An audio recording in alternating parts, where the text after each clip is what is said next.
The government has openly admitted that this is going to have to be paid back by our children and our children's children. Now, what right do we have to condemn our children into slavery, into giving up 60-70% of their labor for all their lives? Is the child owned by the Federal Reserve or the monetary system? Not really owned by them, but controlled by them as far as the money is concerned. They control the assets that the child will earn for a lifetime, and they will also control how much money that child will earn during its lifetime, so they can assess the amount of taxes that child will earn. In 1860, blacks were owned by other people. They were slaves. What sort of certificate did they have there? Did they have a birth certificate that would indicate that they owned them? They had a birth certificate, but their birth certificates were assigned to the owner.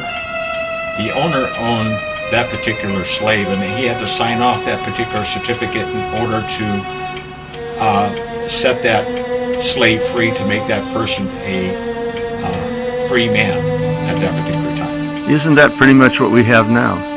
You could say more or less, except we're owned by the international bankers. We're owned by the international bankers. In Nazi Germany, the prisoners knew they were prisoners. The population knew who the enemy was. Here they can't see it. The people just know there's something wrong, something's desperately wrong. They can't accumulate anything, they can't do anything, their privacy is invaded. Everything is regulated, and they can be thrown in prison for an action that doesn't hurt somebody. In the common law, you had to have an action and an injury. That's why these guys were in prison here. They hurt somebody, they murdered somebody. In Nazi Germany, you could see the guards, you could see the guns being toted. But in America, when your accounts are frozen, you don't see the guys in black come in and say, give me the account of the citizen.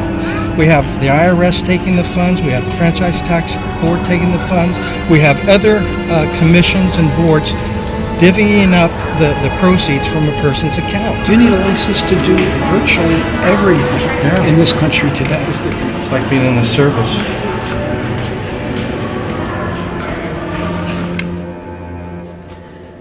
Well, at least here, you can see the bars around you. In this case, we're prisoners without bars. We have a pretty view, but we're absolutely controlled. Ron, you were talking about 32 and 33? Yeah. In March of 1933, that we went off the gold standard, and we were issued a fiat money. Now, those monies have liens on them, as you know. So on that very day, the entire wealth of the American people was removed from them.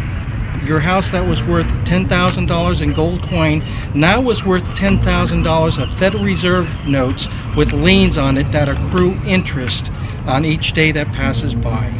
That's what happened to the wealth of the American people. The president said this was to save the country. I mean, he had to take in the gold and made it illegal for Americans to own American gold. But that was to save the country. Yeah, it was to save the country. We have what's called Article 1, Section 8, which are the enumerated powers of the Congress. In those enumerated powers, it doesn't give any grants to the Congress of the United States to loan money. Back in 1931, we started loaning gold certificates that were not backed by gold reserves. We loaned it to Europe. We loaned it to England to save the pound sterling. That failed. What happened? We loaned it to France, and France didn't need the money. But France took those gold certificates, and there was a moratorium of 1 year that they didn't have to pay back the debt. They took those gold certificates and came back to the United States and depleted the gold supply here. They stole most of the gold. Well, they're not stupid. No, they're not. No, they're not. No, they're But how about not. the American public? Now, Are wait you a minute, stupid? Ron. Are you telling me that was my gold in the Treasury because That's right. I have that certificate? Remember? I've got this certificate right here. Yes. So you're telling me that the government gave them my gold Gave so them- that I couldn't go back with my certificate and get my gold.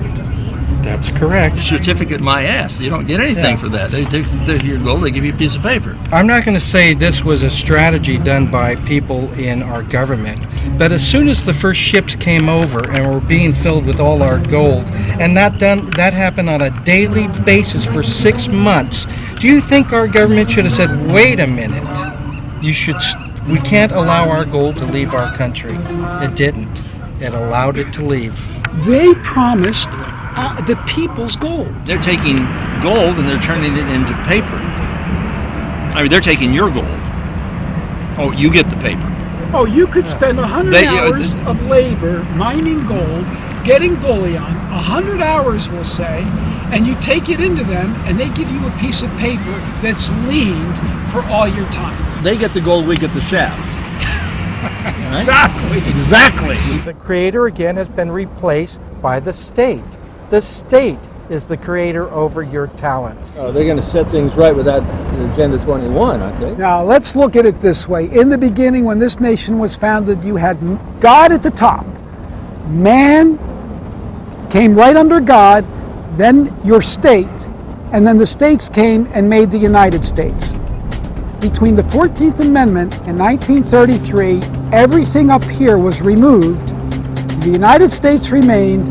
Man came down here, and on top of the United States came the bankers. Bankers, United States, us. Wait a minute. Let's sort of reverse that.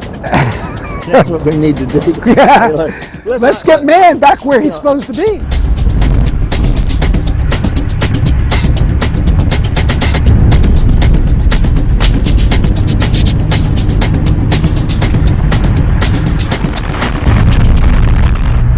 Banksters essentially own the oil companies and the pharmaceuticals. Yep. I don't know how come people are not paying attention to, the pharmaceutical industry when they're over here talking about the war on drugs, but yet you have them getting all the drugs that they want and creating their own drug to inject to people, vaccines and all kind of different things that they got, the morphine and all kind of stuff. So that's one of the main things is the pharmaceuticals, is the banksters' money. That's where they get their money, in the oil, and raising the prices on the oil definitely is going to put money in their pockets and leave the people out. It's because we've given all of our rights to them, and using this money is using this this currency, this federal debt is not helping anybody. It's just creating and causing more issues for the American people, and that's why you're seeing a lot of people, killing themselves because they lost their home, because that's all they've known. As we can see right now with this economic crunch, quote unquote, that's not what's happening. We're losing all of our stuff. We're losing our jobs, and like we've said, in our homes, and the food goes up, what my problem is when we're losing out on all these things, why aren't the American people standing up for themselves and saying, hey, there's got to be something else that can be done, and it can't just be coming all from us and this debt, and if it's debt, then print more money. I used to say that in high school all the time. Well, if somebody is starving, why wouldn't you give them money so they can eat? Or why don't you just print more money? Because money has no value. But if you really take a look at what's happening here, you'll notice that this money is not for us, and it's not money, is it? No, you talked about it being. That's why the quote unquote this money is not for us. This is the international banksters' money. This is their power over us. Is this fake debt? We're at Bohemian Grove. This is 2,700 acres that was purchased way back in the 1800s. All the Republican presidents since 1923 have come here, together with a number of Democratic presidents. They have a 45-foot owl in there, in which they do a sacrifice in front of. They use a human effigy.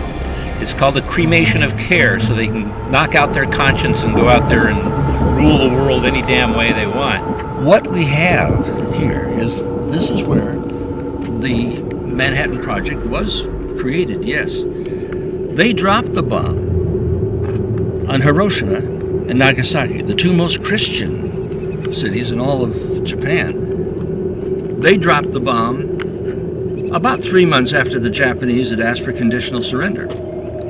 I had a personal meeting with a general who said that his commander knew about the Japanese surrender.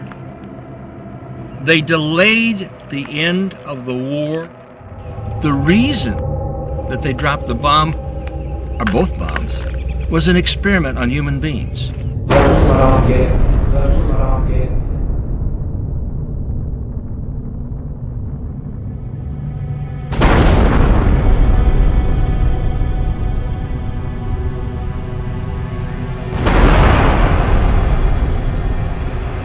This is after the Japanese had offered conditional surrender.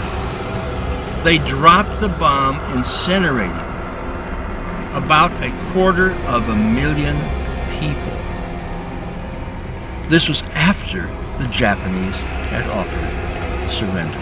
They bombed Dresden instead of IG Farben.